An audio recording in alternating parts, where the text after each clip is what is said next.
Sorry for the wait, family. But I've been into some shit the past few dizzles. You know, doing my thing and shit. Had some shit happen today that was pretty fucking hardcore.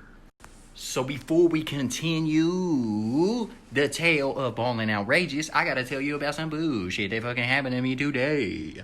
I was trying to be the motherfucker of the streets out here. Trying to drive at maximum velocities, going ham, dog.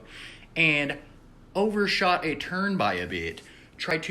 There was a car coming, and I was like, fuck, I gotta go. So, fucking tried to make it into this apartment complex. Fucking ended up in a ditch. A strange ditch that was only probably about 20 yards long or so. So that ditch, which I almost avoided but did not, ended up with my front tires stuck down in it with, like, my car planked across a fucking ditch. So yeah, family, ended up in that motherfucking ditch. But thankfully, there's some dope-ass human beings out here in this world that's willing to help a young baller who is down on his motherfucking luck. So a motherfucker with a winch rolled up in a Jeep, fucking strapped up. We fucking blocked the highway. There was like 3 or 4 motherfuckers out there blocking Hazel Highway to get me out this bitch. Was planning on most likely having my bumper torn off when I got pulled out of that ditch. But didn't happen. Nothing bad happened to my car. Nothing yet anyway. Nothing's gone off on the dash or anything, so I think I'm good. Anyway, it's time to continue the tale of Ballin Outrageous on Bullshit Story Time. So prepare your A-hole, your B-hole, your C-hole, your N-holes, whatever holes you got, your ear holes. Prepare your holes, because it's about to get gnarly in this bitch. I'm about to penetrate you with this motherfucking story of Ballin Outrageous Part 2. So, I think when we last left off, I was telling you about showering in a car wash and bathing in Lake Worth, if I remember correctly. But a lot of other shit went down on this journey. Lots of beer pong. Hua! Swish! Drano, bitches! Drano! Riboto! Drink up, sucker! Yeah, we did a lot of beer pong at random people's houses because we kept making connects. We kept doing that, and we kept drinking all the time. American by birth, drunk by the grace of God. As you can imagine in your stem, we were not eating very well. We were drinking constantly. We were on a liquid diet. Yes, so our bodies quickly became emaciated and fucked up, looking like Ethiopians, just straight up scrawny, minuscule bodies, dude. And it was fucking us up internally in bad ways. So one of my homies ended up doing some dookie work. We're rolling, cruising, listening to Eminem probably. Anyway, all of a sudden, I hear from the back seat my homie talking about, "You gotta pull this white Jeep over right now. I'm about to shit." Yeah, and we was in a nice neighborhood, so we were like, perfect opportunity to let this motherfucker out the car and let him fucking shart all over the goddamn front lawn of this probably multi-million-dollar home. Pulled out our motherfucking flip phones and started taking pictures of this motherfucker wiping with a white tee.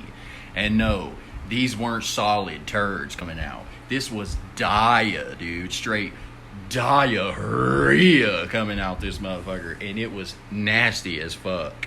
It was real goddamn gross. And we was taking pictures like it was some jackass shit.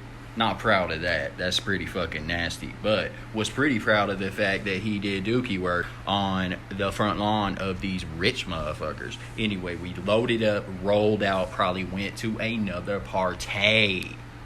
Rolled up to said party, and if I remember correctly, it was a party where there was this goddamn very attractive female who was extremely tall. Taller than me, and at the time I was about 6'1", which I still am. She was tall as fuck.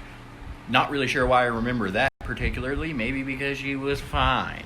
But We went in there, and these motherfuckers didn't hardly know us at all. We was just some new ballers in town. And they was like, sure, you can party with us. You can fucking drink. You can fucking play beer pong. You can sleep on our fucking floor. So we did.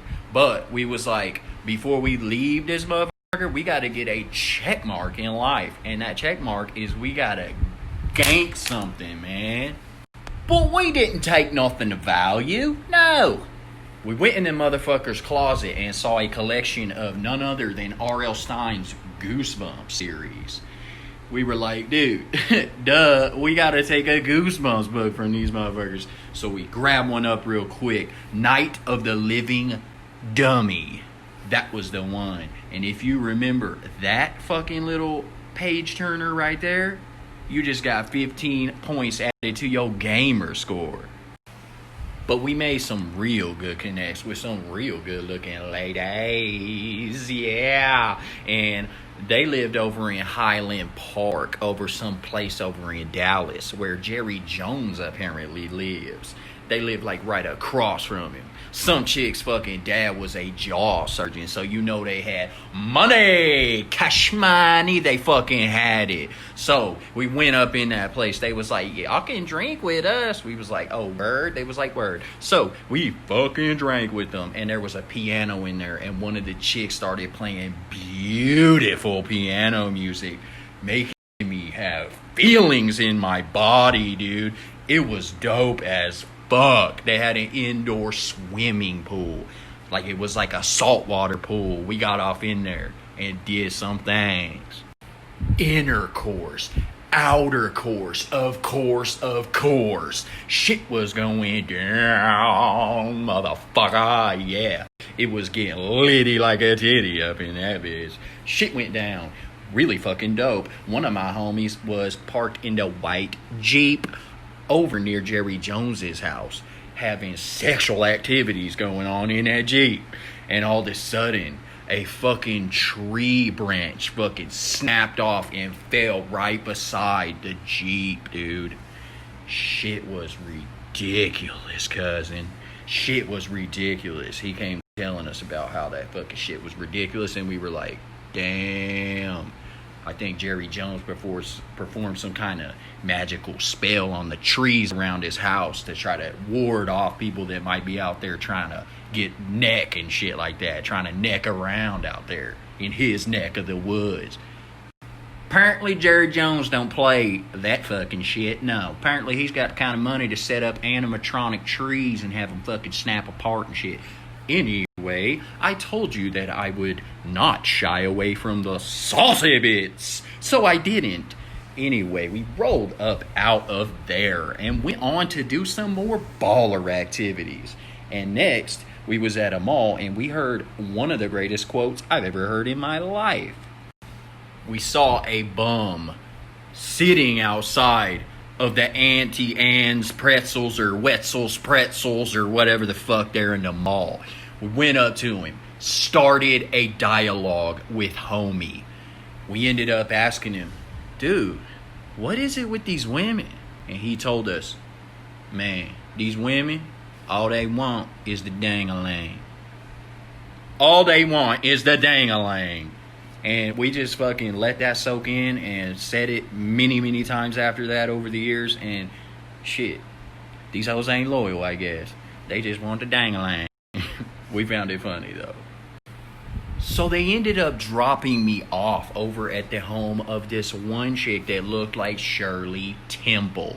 Kid you not, same hair, same face, straight up Shirley Temple impersonator, dude. Chilled off over at her house. Don't fucking remember how we met that bitch. But anyway, chilled off over at her house, just me. They had dropped me off. Anyway, all of a sudden, she busted out some Kahlua. We started drinking and watching Alice in Wonderland. I'm pretty sure this bitch was on all kinds of drugs. I was not. I was just drunk on Kahlua. Anyway, one thing led to another, and we did not hook up. Nope, sure didn't. Nope, we did not do that. Nope. So possibly the coolest part of the motherfucking story was we met the son of the guy who created the TV show Cheaters. Surely you remember that fucking banger. Yes, it went hard. So we met that dude, and he was cool as fuck. R.I.P. to that dude, though, because he's no longer with us, which is a real tragedy and is really sad. But during the times that we hung out with him, it was cooler than cool. The first time we met Homie, I saw this motherfucker run up to a tree and just scale that motherfucker. Barehanded, barefooted, scaled that motherfucker. Just straight climbed to the top of that bitch. Like a goddamn monkey. This motherfucker was nuts.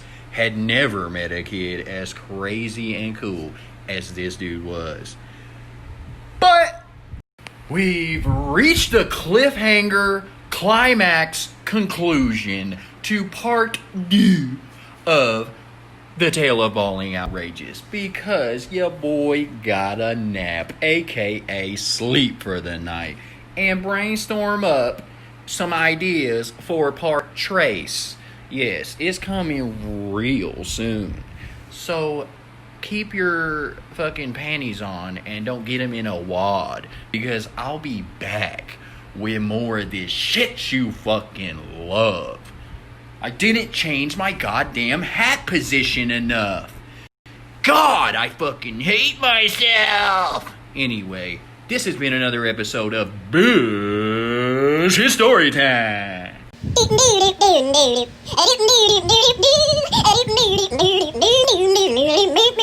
next time.